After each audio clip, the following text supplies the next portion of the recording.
Dwayne "The Rock" Johnson has had a pretty interesting media career. Starting out as a wrestler, he made his film debut as the Scorpion King in The Mummy Returns, the 2001 sequel to Universal's 1999 remake of The Mummy. While that role is probably best remembered for its dodgy effects, this marked the beginning of Johnson's Hollywood journey. Since then, he's accumulated an impressive resume, including roles in the Fast and Furious franchise, the Jumanji remakes, and Disney's Moana. Yet, his first venture into fully animated voice work seems to have slipped into obscurity. Well, you guys have all seen the title of this video, so I'll get to the point. That role is Captain Charles T. Baker from the 2009 animated sci-fi comedy film, Planet 51. I wonder what that's alluding to, any idea? With its critical consensus section on Rotten Tomatoes reading, Planet 51 squanders an interesting premise with an overly familiar storyline, stock characters, and humour that alternates between curious and potentially offensive. Things aren't looking so good for Planet 51. So, is this film really full of planet-sized problems, or should it be looked back on more fondly? Let's find out. Without further ado, on with the review. Polos is life, Polos is life, Polos is life, Polos is life, Polos is life, sleep all night and then Polos is life. The film begins with a nod to 1950s sci-fi movies, with some silhouetted characters being confronted by an alien invader. However, when the military attempts to intervene, the extraterrestrial simply vaporizes them and summons his comrades. However, when we get a better look at our protagonist, they happen to be aliens themselves, at least by our standards. It turns out that this was all a movie within a movie anyway. Thank goodness for that, I'm sure it won't come up again. Meanwhile, our main character Lem is a teenage resident of Planet 51, giving a presentation about space as part of his job application for assistant curator of a museum. Lem is voiced by Justin Long, who has starred in movies such as Jeepers Creepers, Idiocracy, and Tusk. Things take a turn for the worse, and a couple of the audience members who know Lem aren't making things any better. Brains for dinner? Come on! Brains are for breakfast with cereal and milk. Dinner's organs and eyeballs. It's giving, looking at my friend while giving a presentation at school, not good. Somehow, Lem manages to turn things around at the last minute, and lands a job, which is a great way to show his ability to recover from a sticky situation under pressure. Pretty effective way to introduce the protagonist. We're then properly introduced to Lem's pals, Skiff and Eckle. Skiff, voiced by Sean William Scott, is a familiar face. You might remember him from movies like Dude, Where's My Car, Final Destination, and Evolution. I couldn't find too much info on Eckle's voice actor, Freddie Benedict on the other hand. Eckle is your typical run-of-the-mill sci-fi enthusiast, but Skiff is a special breed of nerd that only comes around once in a blue moon. Well, I know Skiff is the only nutcase who thinks the government is hiding all alien evidence in Base 9. And you give candy to your puppy so he'll poop jelly beans. Yeah. He works in a comic book store, a place which he insists is the greatest source of scientific knowledge. You do you, kid, and not gonna lie, that's a pretty cool job. Lem lives next door to Eckle, and he has a big fat crush on the kid's big sister Nera, voiced by Jessica Biel, who I know from the Texas Chainsaw Massacre remake and Blade Trinity. Insert slow motion lovey-dovey scene here. Lem's awkward attempt to ask Nera on a date is interrupted when some hippie douchebag called Glass shows up and demands that she join his cause. Yeah, like our school pictures! Why do they have to be of our faces? Rewatching Planet 51 now, I'm struck by the 1950s aesthetic, and Glass' hippie getup does seem like an anachronism. You're about 2 decades too early, dude! But hey, he does bring a certain awkward charm to the role, so I'll let it slide.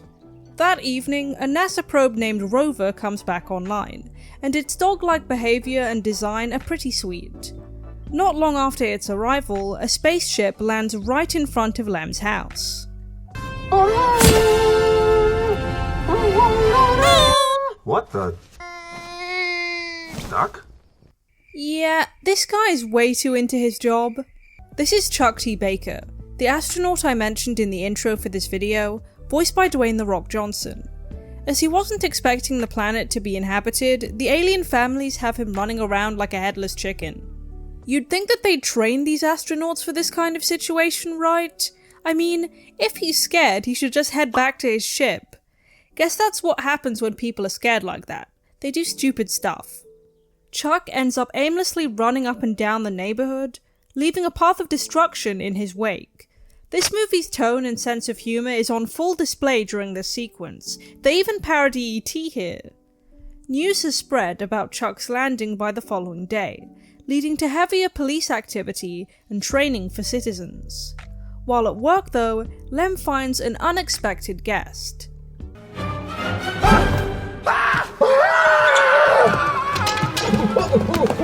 After the two finish scrambling around, Chuck and Lem discover that they both speak English, although Lem is obviously a bit behind on the times. How convenient, but I discussed this issue in the last review. Chuck reveals that while he's not here to eat their brains, he needs to find his way back to his ship before it leaves without him. Wasn't this also in the last video? After Lem agrees to escort Chuck back to his spaceship, the military arrives to inspect the flying saucer. I think their vehicles fit that description much more, but whatever. This menacing character is General Gruel, the big baddie of Planet 51, voiced by Gary Oldman. His credits include Leon, The Professional, and The Fifth Element. Glar, aka the King of Interference, decides to protest Gruel's meddling, and when Nero tries to get Lem to stand up for the prospective alien, he ends up making a fool of himself when he tries to cover up Chuck's hiding spot. Way to go, Lem! This display does impress Gruel enough to let them simply go home. Lem sneaks Chuck into his room, and they see that the military have now started guarding Chuck's ship. Rover, while looking for Chuck, ends up coming across Skiff and trashing a diner while trying to evade some soldiers. The little probe is so cute, and he kind of reminds me of Wanderbot from Robots. After settling in for the night, Lem stumbles upon Chuck watching some kind of PSA on aliens, which claims that they have a hypnotic eye capable of controlling the planet's inhabitants. I get it, the film is satirizing 1950s America, but whoever's in charge in this universe is taking Hollywood-produced movies, or whatever Planet 51's equivalent is, way too seriously. You'd think they'd be more worried about studying or meeting with the actual aliens, not movie tropes.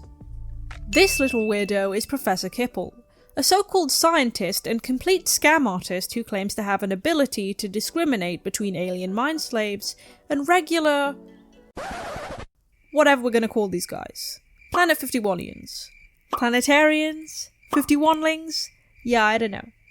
Kipple is voiced by John Cleese, who has previously appeared on the channel as Jean Bob in The Swan Princess, and he appeared in the first couple of Harry Potter films as Nearly Headless Nick, but I probably know him best as a member of the Monty Python comedy troupe. The diminutive alienologist demands that Gruel bring the alien, Chuck, to him, so that he can learn the secrets of his brain. I'm not sure how well such a procedure will fare for Chuck. Rover finally finds Chuck and even brings him the newspaper, but not before becoming acquainted with one of the neighbor's xenomorph-like dogs. Not very cute to us, but who knows with these aliens' customs. Eckel and Skiff also burst into Lem's room looking for the intergalactic celebrity, with Skiff assuming that Chuck is on a culinary mission. I got a list of the fattest teachers in my school, in case you're looking for a light snack. A couple of dim-witted soldiers burst into Lem's room for a routine inspection, so Chuck thinks fast and pretends to take control of their minds. Amazingly, these nitwits play along without even realizing they're being played. Little to no encouragement needed. At times like this, I guess all you can do is laugh. The group plans to get Chuck on the news so that he can tell everyone that he comes in peace, and in the meantime, the astronaut gives Lem some advice on how to win over Nero. Spot your prey. Make your move. Show no mercy. Oh, brother, this guy stinks! This guy needs to start a podcast or something. Being an idiot, Lem attempts to try this with Nero, despite her explicitly stating she views him as a murderous asshole. Yeah, this doesn't go well for him at all. While Lem is out, all hell breaks loose. It rains rocks on this planet, and Rover, being a lithophile, doesn't want to stay put. At the same time, the news team heads to the comic book store, but mistakes Chuck's various sci-fi impersonations for actual threats against the planet. Hasta la vista, baby. You are terminated. This is why you don't put all your eggs in one basket, or in this case, group nerds together in a precarious situation. The group tries to make their escape, and when Lem and Chuck find themselves cornered by soldiers, Rover provides a timely distraction, allowing them to make a break for it. Unfortunately, these heroics come at a cost. Poor little Rover's capture breaks Skiff's heart. Let's fast forward a bit. Lem and Chuck have a heart-to-heart at the museum, which is a sweet moment, a nice little reprieve from all the alien brain-eating nonsense. And of course, Skiff and Eccles make another appearance. What's up with these two? Are they trying to be the cosmic take on that one couple that shows up at every social gathering? So, they make a plan. In summary, the group need to find Rover as he can lead them back to Chuck's ship. They decide to dress up in suitable costumes for the premiere screening of Humaniacs 3, to be able to sneak into town without arousing suspicion. Wait, so they're screening that movie, the one about an alien invading their planet and enslaving everyone? The movie even addresses this point themselves, but isn't this super inappropriate given this town's current circumstances? Talk about rubbing salt in the wound. Rover arrives at the competition, startling the crowd prior to the military's arrival. Grawl is able to spot Chuck as he is the only one with an American flag on his costume, and Nero witnesses the pair's arrest. When Kipple states that he will remove both of their brains, Chuck plays into the mind control shtick again and pretends to release Lem, before he and Rover are taken away. Lem refuses to give up on Chuck, and, predictably, Rover escapes once again. I mean, he's already demonstrated his Houdini-like skills, it's not like it's a stretch.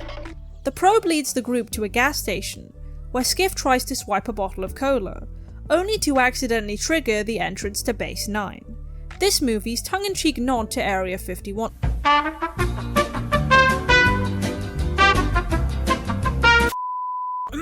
I mean, mysterious government operations that should not be discussed, loudly, or at all. They use Nero's hippie friends to distract the guards as they sneak in, and then scare off Professor Kipple with Rover's scanner. Next, we get one of the most out there lines in this movie. That's a funny place for his antenna. As they head to the ship, they are interrupted by Grawl and his men once more, and just as Grawl is about to shoot Chuck down, Lem interrupts to give a speech about how he shouldn't be afraid of the unknown and gets all flowery with it. In a clever twist, this friendly encounter was actually a ruse to get close enough to Grawl and activate the base's self-destruct sequence. The ensuing chaos allows our heroes to make a break for it, but not before Grawl gets knocked out in the chaos, and everyone else scrambles to escape. Chuck refuses to leave Grawl there, and pilots the ship to safety. Really speaks to Chuck's character there, good guy. Chuck takes them all to space for a few moments, inspiring Lem to pursue astrology further, before taking the crew back home. This whole debacle makes General Grawl do a total 180, and Chuck even allows Rover to stay on Planet 51 with Skiff. After saying goodbye to Lem, Chuck boards his ship to leave, and tells the residents to contact him when they reach their equivalent of the 60s because he's channeling Austin Powers or something. Unfortunately for him, he ends up taking that bloody xenomorph dog with him by mistake too. Kipple had lobotomized those two soldiers from earlier, and a mid-credits scene shows the professor being escorted back to his lab by them. At least there's some justice for this guy, you know?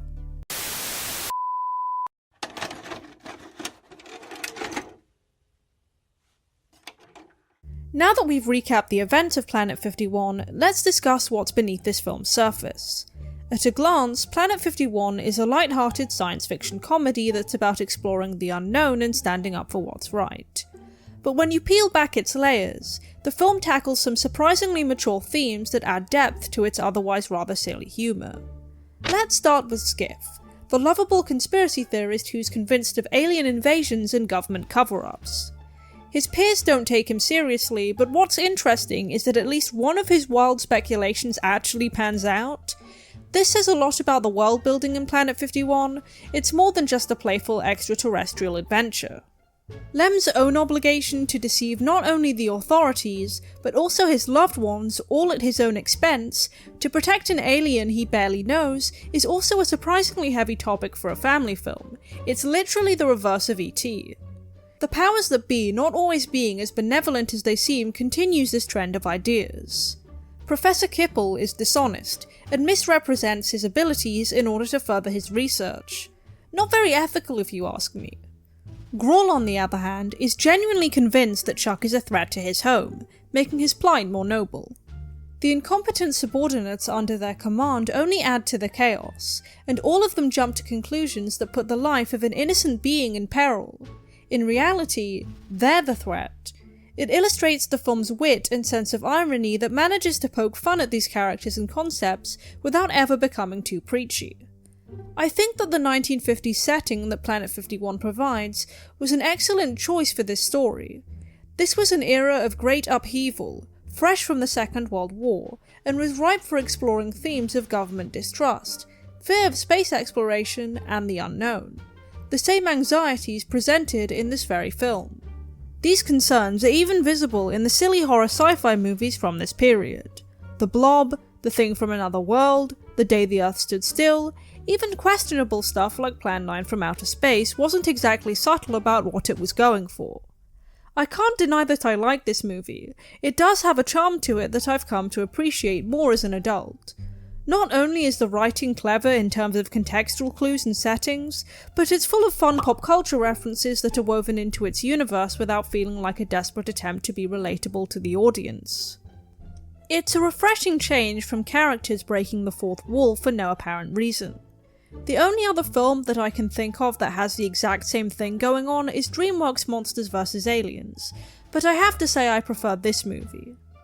The animation in Planet 51 is pretty consistent throughout, and the planet's inhabitants, which Chuck describes as sea monkeys, perfectly capture the 1950s vibe.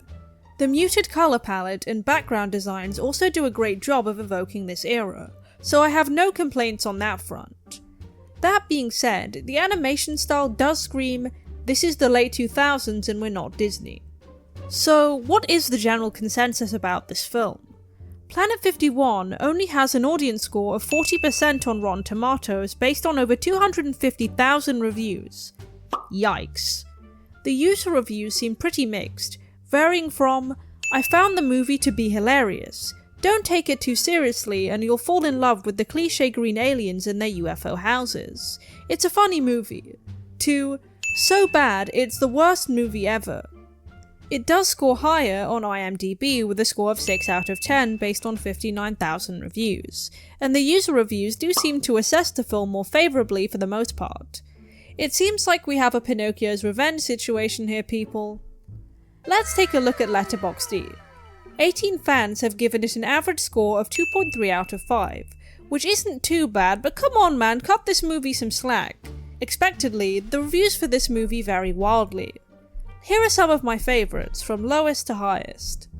Arrest everyone involved in this. Redhead men always suck. This movie was no different. Say what you want about the film, but does Citizen Kane have a xenomorph-looking dog? I don't think so. Probably the hardest I've ever seen James Corden act. This is my Interstellar. Pure cinematic perfection. This is why I love Letterboxd. People will just write anything to convey how they feel about a film. However, assessing the public's overall view of this film did alert me to a common complaint, which I empathise with despite me liking Planet 51. Is this movie's humour too inappropriate for a child audience? Upon evaluation, I think it can be at points, although, as a kid, most of the adult jokes went over my head. This is an issue that tends to come up when reassessing media from the 90s and 2000s. This leads me to wonder whether Planet 51 should have targeted an older demographic. As a kid, I enjoyed the movie because, cool aliens, ooh, monster movie. But I don't think most children would necessarily grasp the more elaborate ideas presented by this film. One reason why this movie and its creators might have made this mistake is that the medium in which the story is presented, animation, often gets mistaken for a platform that's only suitable for children and families. In reality, animation can be appreciated by people of all ages. A story about courage, perseverance, and heroism can hold enduring value, offering a message that resonates with audiences young and old. In conclusion, I'm convinced that Planet 51 is an underrated gem that's often overlooked. It's no masterpiece, but it's got a message that's worth exploring. Doing the right thing, even when it's hard, is a theme that resonates with me, even if the execution is a tad cheesy at times. The humour can sometimes be unsuitable for the film's intended demographic, a common shortcoming for its time period. However, when paired with the wrong audience member, it can be to the film's detriment. Personally, I didn't find the film's humour off-putting for the most part, but I think Bill and Ted's Bogus Journey is one of the funniest movies of all time. So hey, what do I know? With that being said, Planet 51 is a solid story that's definitely worth a watch as long as you're a fan of sci-fi comedies. Even if you come away from it knowing that it's not the greatest movie ever made, you may find yourself laughing along with the misadventures of Chuck Baker and his new sea monkey friends. Well, that's all for this video. Don't forget to like and subscribe, and as always, thanks for watching. The blue and green ones are my favorite kind, but I'll eat the colored ones from time to time, cause Polos is life, Polos is life, Polos is life, Polos is life, Polos is life, Polos is life. Sleep all night and then Polos is life.